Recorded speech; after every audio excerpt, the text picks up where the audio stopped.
I'm Rob Licuria, Senior Editor at Gold Derby, and I'm here with Mychael Danna and Harry Gregson-Williams, composers on the Netflix documentary film Return to Space. Guys, congratulations on your Emmy nomination for Outstanding Music Composition for a Documentary Series or Special. That is very exciting. It is. It is. Thank you, Robert. It is. My co-composer there is so decorated that he might not have noticed it. No, in truth, we were both. Our text streams to each other exploded a bit the other day. So yeah, it's really exciting. It's great. It's really rewarding. We loved working on this thing together. We loved the film a lot. So yeah, that's icing on the cake, really. It is, and it especially for a peer nomination. It's our friends and colleagues, fellow composers. So that really means a lot. And a lot of the people we're nominated with, we are friends with, or we know their work. And so, yeah, it's all good. And like Harry said, it was already fun and worth doing. So this is icing. Yeah. I'm assuming that it never gets old because, like, Mychael, you have 2 Oscar nominations. You have a win for Life of Pi, 7 Emmy nominations, including a win for World Without End. Harry, you've been nominated twice at the Emmys. You've both got the most amazing credits. So a nomination comes out of the blue, kind of. You never really expect this stuff. I mean, what was were you expecting this? Not at all. And the first thing I did was check that it said music by Mychael Danna and Harry Gregson-Williams as opposed to Mychael Danna and Jeff Danna, in case my co-conspirator over there had pulled a fast one. But yeah, no, of course we weren't. We hadn't even been discussing it really. When we set out to do the project, we were both really excited about the subject matter and about working with Jimmy and Chai, who we both admire a lot. I mean, who wouldn't admire the makers of Free Solo and recently The Rescue. I don't know whether you guys saw that. Was really good. In fact, I think they were just finishing that when we started. There were a couple of early screenings for that. When we started we started writing music for their latest project. So yeah, we were both thrilled to have this opportunity, and just to double down on that, to have the opportunity to do something together, because we've been sort of throwing the idea around for years, being friends. But this just seemed like a peachy opportunity. We were both independently, we have different agents, put forward for the thing. And I think we were in a small pool of composers they were considering at the end. And I think once we both got wind of that we might be knocking the other person out of the running, it seemed like a natural thing to say, let's just do this together. Yeah. And they were, we had to put it to, our agents put it to them. We weren't sure what their reaction would be, but I'm pretty sure I could hear we get 2 for the price of 1. I think that's what I heard from somebody. So yeah, that was awesome. Absolutely. And as far as it never gets old, it doesn't. I mean, nothing about this gets old. Every time either of us starts a film, I'm sure Harry feels the same way I do. You look at that blank piece of paper, the blank score paper, the blank computer screen, and you think, okay, I know there's 100 things on my IMDb, but how do you do this again? It really is every time you start afresh and you start from nowhere and you go somewhere. And so the awards as well, it's the same thing. It feels new every time. So Mychael, that's a good analogy. It is, as a composer, you do start nowhere. There is no other place to start from the very beginning where there's nothing. And then inevitably one does go somewhere on hopes. And, on this, we're literally going to the stars, or going to space. It was really rewarding, really something really pleasurable to look back on. Yeah, that's really interesting. I was thinking, for a film like this, like, how do you decide where to start? Because it chronicles SpaceX's 2-decade mission to get NASA back into space. And I didn't know much about it. I knew it was Elon Musk, and I thought, okay, this is a vanity project for him, but it's absolutely not that at all. It's very aspirational and inspirational. Earth is the cradle of humanity, but we can't stay in the cradle forever. I thought that was a really great way to start the film. Sure. So those inspirational and aspirational elements, Harry, were they the starting point for you and Michael to start thinking about what were the main themes that were going to underpin the film's score? Certainly that was a part of it. I think very quickly we discovered that what we were really working with here was a very an earthbound story, a human story, as opposed to something and something quite relatable, even though maybe Elon Musk isn't relatable. His astronauts, you know, we the two, what are they, Bob and Doug, you know, I mean, they're not regular guys, they're obviously really highly qualified, but they have families, they wanted to come back. You know, there were a few things that we had to chart. What you mentioned, absolutely, but also there's a lot of aspiration, and there's a lot of looking forward, but there's a lot of tension as well. There's a lot of mistakes there. I mean, I love the story of the Falcon 1, I think it is. You know, this damn thing goes up. He reckons he's got enough money for 3 launches, I think, and the first 2 explode. Now this is before manned, before anything was manned. The third time was a charm, obviously. And the third time they put that thing up there, which was kind of their rehearsal, I suppose you could say. It was the first privately funded rocket to leave Earth's orbit, atmosphere.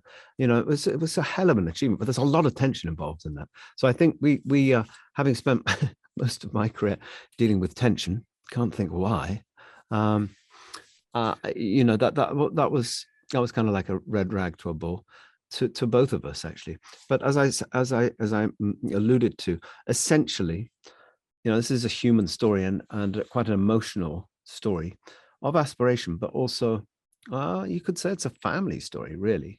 The small group of people that started, you know, I love the scene where Elon is, no, the Austrian guy, I always forget his name, who becomes one of Elon Musk's absolute right-hand guys there, scientists. You know, they meet at a rocket convention. You know, just throwing up rockets to see what would happen in the desert somewhere. And he said, you know, I met Elon Musk, and he said, "Do you want to go to Mars one day?" And I said, "Well, yes, of course I do." And off they went. But yeah, at the core of our story, I think, is the story not just of the space program, but almost as a metaphor, is the journey of these 2 quite relatable humans, astronauts, Bob and Doug, and I think we charted their emotional journey. Yeah, there's certainly that human side, Harry, but also a really important thing for us was the sense of exploration. This harkens back, and we see the early American space program, the moonshot, the absolute cutting edge, dangerous bleeding edge of technology, of human accomplishment. Elon Musk certainly embodies that sense of adventure and exploration on, you know, in the most profound sense, and always that life or death danger there. As Harry said, there is that tension involved, but that idea of boldness, of new ground, new space, was something that we wanted to reflect musically. And so we did dust off some old, you can see some of them in Harry's background, some old analog synths, went back to the early, you know, the first moonshot kind of coincided with Moog synthesizers, with the very early development of analog synths. So we wanted to kind of, you know, make that connection of this is new music that literally didn't exist before. Electronic music happened at the exact same time as the first American moonshot. Elon Musk feels this is a continuation of that, and it is that arc of American space exploration, of human space exploration. So it makes sense to bake in that kind of musical exploration, that boldness. And so we did use some of those bold analog colors, really raw analog synths and so on. As Harry says, it's also leavened with the human story. So we do use an orchestra. We recorded, you know, real strings, real woods, brass, as well as, you know, these synths. Yeah. You know, what's fascinating, I love the ambient synth elements that you would expect on a sci-fi epic. It made the film to me feel more epic. There's also this beautiful pensive layering of sounds that you use with wooden strings. I love when you meld synth and an orchestral organic. I think both of us do as well. I think that was a marriage that we were really wanting to make with the score. And I think this, as you say, it lends itself to that. As Michael said, when we set out to try and create the sound for the score, our first port of call really was the synths that Michael's talking about and what we could do with those.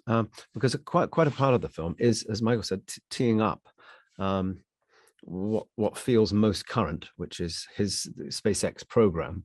But we go back to the moonshot. We go back to how that technology evolved and how NASA kind of gave up on it. And Challenger was the last, and Elon was standing there with his, with the sale of his PayPal, whatever it was, and wondering whether it was actually a responsibility of his to push forward with some sort of exploration program.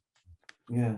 There's so much has been said about Elon Musk, a lot of it negative, especially recently. This is and this film could have just been a complete wash, just, about how wonderful he was as a guy. It was just, to me, it felt like a really real, honest portrait of a guy who was just trying to achieve something really special.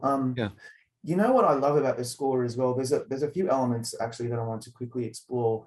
For example, I love how the score pivots into something to me, felt very much like an elegy when they were failing, especially around 2011 at the end of the historic and transformational space program. It felt like an end of an era. It was almost like a funeral, and the music is very sad, melancholy, and felt really appropriate to me. So was that something obviously very intentional, that you were really trying to, Michael, ramp up the emotion of how devastating it was when the space shuttle program looked like it was just going to be gone forever? Definitely. And, for me personally, as someone I was 10 years old when the first moon walk happened, moon landing, I grew up with this sense of America is the great explorer of the universe. And for that to kind of fizzle out and literally die in 2011 was emotionally, for me, is something I felt. My two favorite things as a 10-year-old were synthesizers and space. So it was really a big deal to me. I had a telescope. I was actually interested in going into astronomy until I found out you had to be good at math. That was the end of that. But yeah, it is an emotionally devastating time. As Musk says brilliantly, like, knowledge is not something that that always goes forward. You actually forget. The Romans forgot how to make aqueducts, and Americans forgot how to send up rocket ships. Right. And when they stop in 2011, you get the sense this is one of those moments where we're going backwards.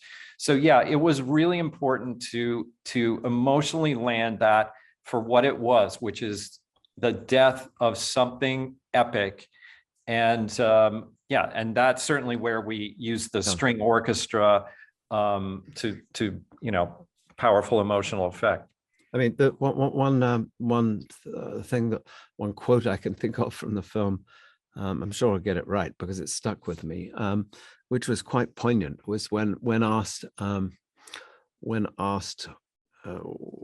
think perhaps by a school teacher, a child asked, how would I best prepare to become an astronaut? And the answer was, learn Russian. That was pretty devastating. That's devastating. It's pretty devastating, isn't it? I mean, nothing against the Russians, but what about the American space program? Yeah. And isn't it funny? I mean, Michael, you're Canadian, right? Yes. And Harry, obviously, you're from the UK. I'm Australian. None of us are American, and yet we feel this affinity. Pardon me. We feel this affinity with the American space program. And what I also really enjoyed is the film is not really that patriotic at all. No. It's just this aspiration, the emotion. When you bring in the strings, that immediately makes us feel something in here viscerally. And then the tension, something that Harry brought up earlier. Yeah. There's a great scene where, the ship is trying to dock. Yes. It reminded me of Hans Zimmer's beautiful work from Interstellar, but you guys go in a different direction. The tension is all the music. for me, it was all you guys. Yeah. So I'm fascinated in, Harry, what's the best way to elicit tension from music? It just doesn't seem like it's possible. Well, I could answer to co-write a score with Mychael Danna. Yeah. But I won't. No, I think Michael and I both are have spent time writing music for tense films or scenes within films that require tension. So, we had a lot of fun with this when it came to co-writing. We this was during the remnants of the pandemic. We were able to meet. We were able to be in the same room. We were able to be around the same piano. And that was pretty critical early on. But more than that, we were able to, and this isn't a pandemic thing, we both live and work in Los Angeles, so we're on the same time zone, but we would share files. And we'd share ideas. The first couple of things Michael shared with me had such curious titles on the audio file. That I gazed at the audio file, the titles quite a long time before actually playing the music. But what we would do, for instance, I remember quite vividly on one of the first things Michael shared with me, there was a very descriptive synth sound. It was like a little call to me, and whether Michael had read a lot into it or not, that really excited me. And I remember getting right back to him saying, "Dude, can you just send over that audio file? I'm working on something. I want to use it in a slightly different way." And so we were able to go back and forth with each other. And I think that's kind of the joy of collaboration. I think if you don't trust each other enough, or you don't relate to each other's music or whatever enough, then it's pretty pointless, because you'd probably just say, well, you do that, I'll do that, and we'll meet at the end. But we were able to, because we know each other pretty well, and we both got thick enough skin that we would be able to say, look, I'm not hearing the tune in that part. I thought we were going to use this tune that we'd worked on together. One of us, if Michael had been saying that to me, I might review the piece that I'd sent him and think, you know what, it is a bit buried, and I think I need to fortify that, or the reverse, and so we were able to use that to our advantage. And in some collaborative situations, that sparks its own tension in a healthy way. Yeah, in a really healthy way. Yeah. It becomes, there is a sense sometimes of competition, which is, Harry sends over something and go, damn, that's good. I gotta pull my socks up here and try to match his level of quality. But this is what's fun about collaborating. And yeah, Harry would send something over and I go, dude, this melody is beautiful. Like this part here, let's grab onto that and let's use that here. This would be perfect for this. And he would, it's people, he hears my music differently than I do, and vice versa. So we were able to, I think, the cream ended up rising to the top because both of us, working together would come at it from different sides and bring different ways of hearing it to the themes and to the ideas. That's fascinating. It's good. It's interesting how you collaborated in this way. A lot of times composers will work together, but they'll kind of take separate sections of the music. I think, Harry, when you're working with your brother, for example, that's probably not the case, but it's interesting how you both really come together on this score. My final question is about also another collaboration, that's with Jimmy Chin and Chaiva Sahali, the directors. Their attention to detail on music is actually something that I've always really appreciated in their films. Documentary makers, Free Solo, The Rescue, beautiful work. I think Daniel Pemberton did the work on The Rescue. You guys have obviously done this one. What do they bring to the table as creators and filmmakers that you both most appreciate, Michael, particularly as composers working with filmmakers like them? Yeah, and this is to continue our discussion on collaboration. This is where it really gets interesting, because Harry and I hear each other's contributions and our concepts and ideas. We hear it slightly different than we do ourselves, and so there's another light shining it from another side. Both of us are used to working with our brothers quite often, which is how this all began, because we were laughing about that and just, we should switch our brothers out and for each other. Really why we're sitting here today. But Yeah, when you add Jimmy and Chai, who are, yeah, both of us, I've probably seen Free Solo 4 times. I'm a huge fan, but yeah, you can feel the sensitivity and intelligence. And so we come into the project respecting them deeply. I respect Harry deeply, and I respect these 2 filmmakers deeply. So when they have an idea, feedback, when they have some, hey, what about this? I'm all ears. I'm listening and responding. And yeah, as film composers, thick skin, as Harry put it, is, you can't do this job unless your ego is really put, to outside the studio. It's all about what's best for the film. How can the music best serve the story that Jimmy and Chai are forming in front of us? And how can we best help that? And so that's what we happily and gladly did. And yeah, working with 2 people that are so accomplished and sensitive and are admired by both of us made the whole thing, really a joy. I think I can add to that. I obviously have similar sentiments to that.